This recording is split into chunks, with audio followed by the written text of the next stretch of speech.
Hello everyone. आज का हमारा टॉपिक है न्यूरल ट्यूब डिफेक्ट और डिस्क ट्रैपेज्म। ओके, आपको जब भी न्यूरल ट्यूब डिफेक्ट एग्जाम में आएगा तो आप उसे कैसे रिप्रेजेंट करोगे? तो सबसे पहले आपको लिखना है it is a group of congenital anomalies of CNS result in failure of neural tube closure spontaneously. Okay, it is a group of congenital anomalies of CNS result in failure of the neural tube close spontaneously. ठीक है, neural tube जो होती है spontaneously पूरी तरीके से close नहीं होती है। Okay, aetiology, idiopathic, radiation, drug, abnormal nutritional status and folic acid deficiency. हमारी प्रेगनेंसी जो प्रेग्नेंट लेडी है उसमें अगर वो रेडिएशन के रेडिएशन में बार बार जा रही है, एक्सरेज एंड ऑल बहुत ज़्यादा करा रही है, एंड ड्रग्स कुछ जो ट्रंकुलाइजर्स होते हैं वो सारे ले रहे हैं, या फिर एबनॉर्मल न्यूट्रिशनल स्टेटस है, या फिर फॉलिक एसिड डेफिशिएंसी, तो उनमें देखने को मिलता है। ठीक है, इसके बाद पेरीनेटल डायग्नोसिस। बेबी के होने से पहले, बेबी के पैदा होने से पहले हम कैसे पता लगा सकते हैं कि हमारा बेबी जो है वो हमारा उसमें न्यूरल ट्यूब डिफेक्ट है या फिर नहीं? तो उसके लिए 2 टेस्ट है। पहला है अल्फा फीटोप्रोटीन AFP, ठीक है, in the amniotic fluid. Alpha fetoprotein basically क्या होता है? ये CSF में प्रोटीन होता है। अगर वो एमनियोटिक फ्लूइड में हमें दिख रहा है दैट मीन्स कि उसकी लीकेज हो रही है CSF की, तो इससे हम क्या प्रिडिक्ट करेंगे? हाँ जी, बेबी को न्यूरल ट्यूब डिफेक्ट है, इन फ्यूचर हो सकता है।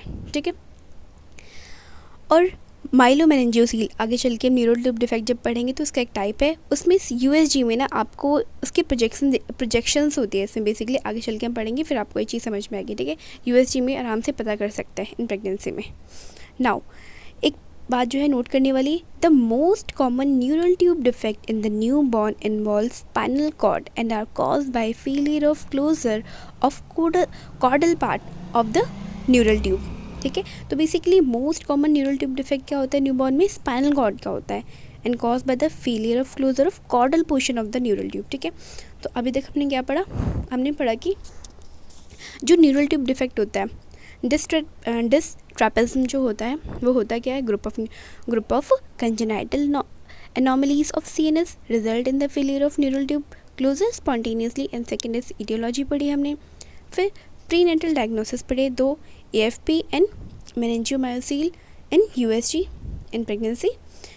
एंड एक पॉइंट पढ़ा हमने कि मोस्ट कॉमन कहाँ पे होते हैं? स्पाइनल कॉर्ड में देखे जाते हैं, and because of due to failure of closure of caudal part of the neural tube. Okay, now type of neural tube defect या फिर spinal cord defect basically 3 type के होते हैं। spina bifida occulta first, second is meningeocele and third is meningomyocele या फिर myomeningocele भी से बोलते हैं। इन तीनों को जानने से पहले आप इस पिक्चर को देखो। ठीक है, पूरी PPT में आपको ये पिक्चर अपने माइंड में बिल्कुल रोटेट कर लेनी है, छाप लेनी है। स्पाइनल बाइफिडा ऑकल्टा, इसमें क्या होता है? हेयर पैचेस आपको देखने को मिलेंगे। मेनिंजियोमायोसील, प्रोट्रूजन होगा of meninges, just meninges, no spinal cord involve. ठीक है, स्पाइनल कॉर्ड या फिर इसके रूट्स इन्वॉल्व नहीं होते। वेदर एज इन मेनिंजियोमायोसील, ठीक है, या फिर मायोमेनिंजियोसील, दोनों एक ही है। प्रोट्रूजन एंड द प्रोट्रूजन दिखेगा एंड ओपन स्पाइनल कॉर्ड, जो प्रोट्रूडेड पार्ट होगा ना उस पर हमारे स्पाइनल कॉर्ड जो कि ओपन होगा, उसके रूट देखने को मिलेंगे उसके अंदर। ठीक है, तो स्पाइनल बाइफिडा ऑकल्टा, मेनिंजियोसील एंड मेनिंजियोमायोसील या फिर मायोमेनिंजियोसील। ओके, ये 3 पढ़ेंगे अब। ठीक है, सबसे पहले क्या आता है हमारे पास? हम स्पाइनल बाइफिडा ऑकल्टा, इसमें हमने देख लिया कि हेयर के पैचेस होते हैं। Now it involve non fusion of the neural arch yet there is no protrusion of the spinal cord or the meninges। Basically क्या इन्वॉल्व करता है? न्यूरल आर्च का नॉन फ्यूजन। इसके बाद भी यहाँ पे कोई प्रोट्रूजन नहीं होता है स्पाइनल कॉर्ड का या फिर मेनिंजीज का। Okay, patches of hair, a lipoma is present at the back. The affected person are usually asymptomatic in so many cases, not a causes, it's a cases। Okay, जो affected person है हमारे बहुत सारे cases में asymptomatic देखने को मिलते हैं। Neurological defect like foot drop, nocturnal emesis, back pain may be present. Okay, second is meningocele. Meningocele में बेसिकली क्या होता है? It is a protrusion of the meninges through a defect in posterior vertebral arch. ठीक है, meninges का protrusion होगा। ठीक है, जो हमारी स्पाइनल कॉर्ड है उस पर सराउंड, उसको जो प्रोटेक्ट करने वाले मेनिंजेस है उसका प्रोट्रूजन होगा, ठीक है, in the lumbosacral region. Protrusion contain only CSF. The fluid-filled sac may be covered by intact skin and asymptomatic. ठीक है, बेसिकली कवर होता है by skin and this is asymptomatic. Okay, now third is meningomyelocele या फिर myelomeningocele बोलते हैं इसे. It is the commonest and more serious form in which the cord और its root also herniated through the defect.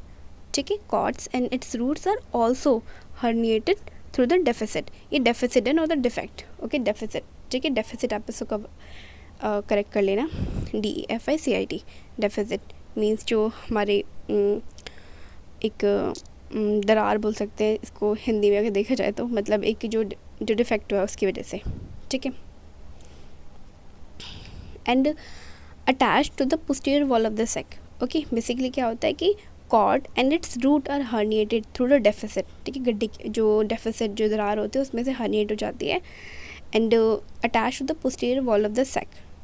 Common in lumbosacral region. Etiology क्या होती है इसकी, जेनेटिक या फिर environmental factors. Clinical feature, neurological deficit common in lumbar and thoracic lesion. ठीक है, basically these are common in lumbar and thoracic lesion. Lower motor neuron paralysis of the lower extremities. ठीक है, लोअर मोटर न्यूरॉन्स जो होते हैं उनके paralysis होता है जिसकी वजह से हमारे लोअर एक्सट्रीमिटीज़ में, ठीक है, उसमें पैरालिसिस देखने को मिलता है.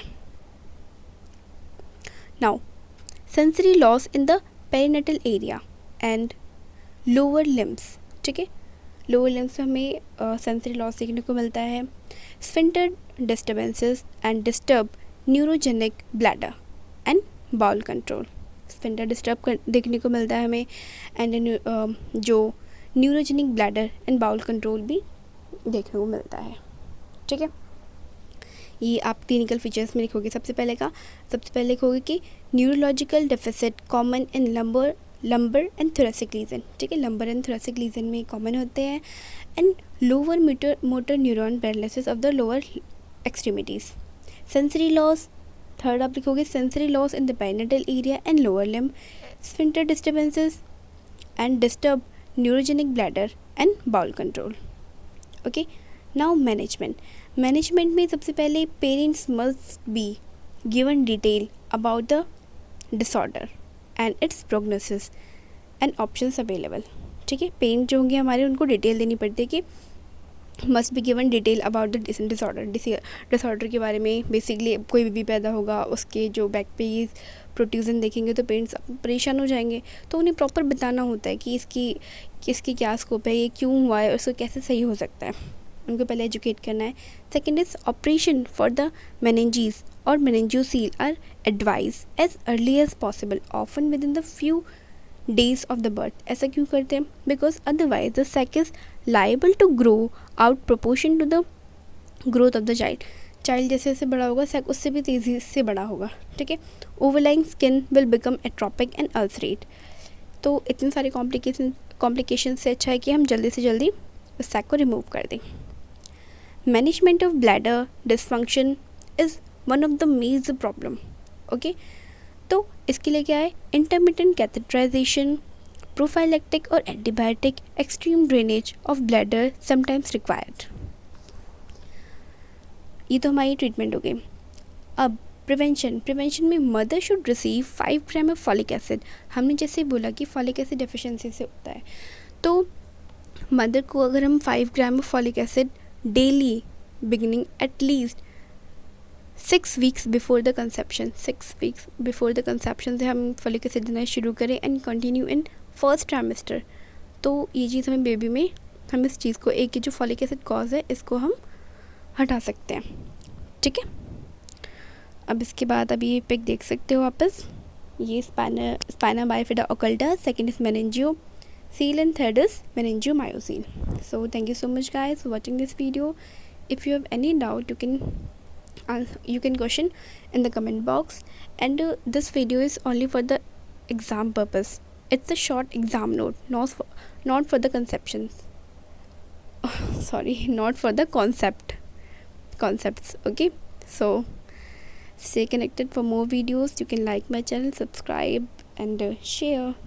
Thank you.